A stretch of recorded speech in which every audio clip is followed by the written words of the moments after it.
मणिपुर में 50 दिन आप किस बात का वेट कर रहे हैं, मुझे ये समझ में नहीं आया। और आपका यूएस जाना ज्यादा इंपॉर्टेंट था या फिर आपके खुद के कंट्री में जो ये प्रॉब्लम चल रहा है वो हैंडल करना आपका ज्यादा इंपॉर्टेंट है? जो बीजेपी ने नफरत, हिंसा फैलाई है, उसके खिलाफ हम सब चले, लाखों लोग चले। मणिपुर जल रहा था, लेकिन 19 मई को प्रधानमंत्री जी जापान गए। मणिपुर जलता रहा, महिलाओं का बलात्कार होता रहा, लेकिन 21 मई को प्रधानमंत्री जी पापुआ न्यू गिनी गए, क्योंकि वहां की समस्याएं सुलझाना तो मणिपुर से ज्यादा जरूरी है।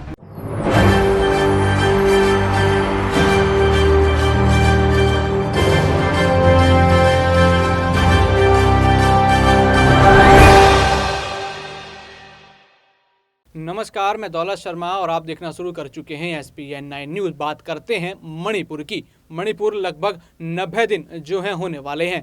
न जाने ही सैकड़ों लोगों ने वहां पे अपनी जान गंवा दी है और सैकड़ों लोगों ने अपने घर गंवा दिए हैं। लोग यहां पर राहत शिविर कैंपों में बहुत ही निंदनीय हालत में जो है यहां पर गुजारा कर रहे हैं। लेकिन लोग लगातार ये सवाल भी उठा रहे हैं, क्योंकि मणिपुर के लोग अब दिल्ली तक पहुंच चुके हैं। दिल्ली के जंतर मंतर पर लगातार यहाँ प्रदर्शन जो है मणिपुर के लोगों का देखा जा रहा है। और उनका एक सवाल यही है कि प्रधानमंत्री नरेंद्र मोदी मणिपुर की जिम्मेदारी क्यों नहीं संभाल पा रहे, एन बीरेन सिंह इस्तीफा क्यों नहीं देते, वहाँ पर राष्ट्रपति शासन जो है लागू क्यों नहीं किया जाता, जिसकी कवायद विपक्ष भी यहाँ पर करता हुआ नजर जो है आ रहा है। कई सारी बाइट्स और कई सारी जो पीसी जो है यहाँ पर विपक्ष करता हुआ नजर आ रहा है, वो आपको सुनाएंगे कि विपक्ष इसमें अपनी क्या बात कह रहा है और मणिपुर को लेकर विपक्ष जो सोचता है क्या सोचता है। और साथ ही साथ जनता की भी बात यहां पर हम आपको दिखाएंगे कि जो मणिपुर में हिंसा के विरोध में जनता जो जंतर मंतर पहुंची है वो इसको लेकर क्या कहती है।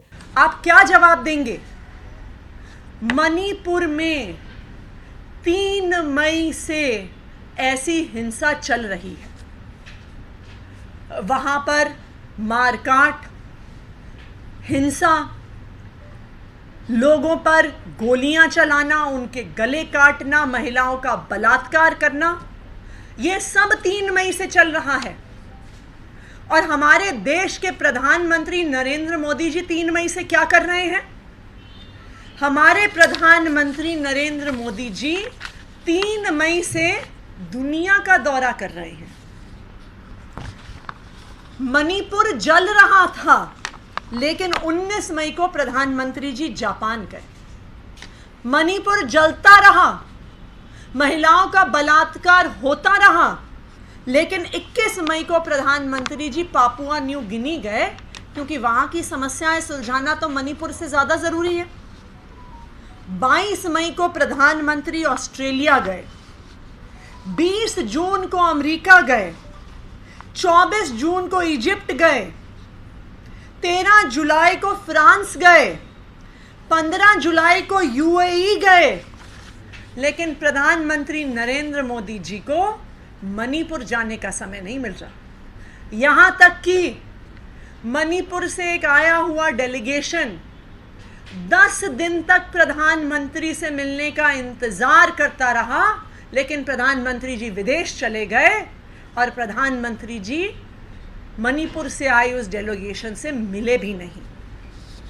मैं आज प्रधानमंत्री जी से पूछना चाहती हूं कि अगर आज इस देश की बेटियों के साथ हिंसा हो रही है, अगर देश की बेटियों के साथ ऐसे दिल को दहलाने वाली हिंसा हो रही है, उनके साथ बलात्कार हो रहा है, तो क्या आपकी जिम्मेदारी नहीं है?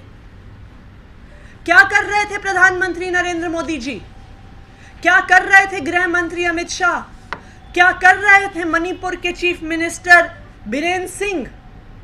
क्यों मणिपुर के चीफ मिनिस्टर ने अभी तक इस्तीफा नहीं दिया? क्यों प्रधानमंत्री जी अभी तक मणिपुर नहीं गए?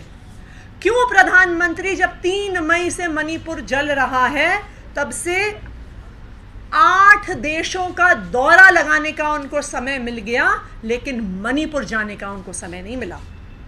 शायद इसका यही कारण है कि भारतीय जनता पार्टी को लगता है कि महिलाओं के साथ हिंसा से क्या फर्क पड़ता है, महिलाओं के साथ बलात्कार से क्या फर्क पड़ता है।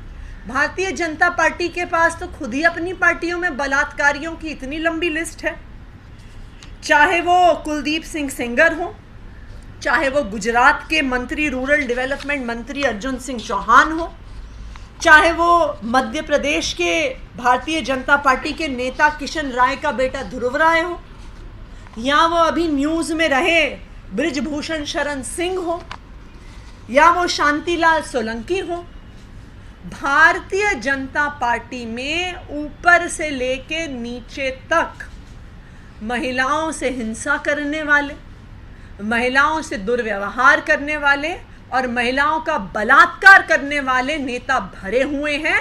और इसीलिए भारतीय जनता पार्टी को कोई फर्क नहीं पड़ता कि मणिपुर की बेटियों के साथ क्या अत्याचार हो रहा है। आज कह रहे हैं कि हम उन लोगों को अरेस्ट कर लेंगे, लेकिन जब 1 महीने से मणिपुर की मीडिया बार बार रिपोर्ट कर रही थी कि महिलाओं के साथ बलात्कार हो रहा है, गैंग रेप हो रहा है, तो कहां थी मणिपुर की सरकार? कहां थे देश के गृह मंत्री अमित शाह? कहां थे देश के प्रधानमंत्री नरेंद्र मोदी जी? आज देश की बेटियों की तरफ से, देश की महिलाओं की तरफ से मैं प्रधानमंत्री नरेंद्र मोदी जी को कहना चाहूंगी कि आपको देश की बेटियों को जवाब देना होगा, मणिपुर की बेटियों को जवाब देना होगा। राष्ट्रपति को दिया, इसमें हमने मांग की है कि अभी अभी क्या कार्रवाई होनी चाहिए मणिपुर में, और ये मेमोरेंडम की कॉपी आप सबको मिल गया होगा अब तक। शुरुआत में मैं कहना चाहता हूं कि ठीक 22 साल पहले जून 2001 को, ठीक 22 साल पहले मणिपुर जल रहा था। ठीक 22 साल पहले मणिपुर जल रहा था। हाईकोर्ट जला, विधानसभा जला, इम्फाल जल रहा था, मणिपुर जल रहा था। तब प्रधानमंत्री श्री अटल बिहारी वाजपेयी जी थे। 22 साल बाद वही मणिपुर जल रहा है और आज मुख्य प्रधानमंत्री श्री नरेंद्र मोदी हैं। बीजेपी की विभाजनकारी राजनीति, बीजेपी की ध्रुवीकरण की राजनीति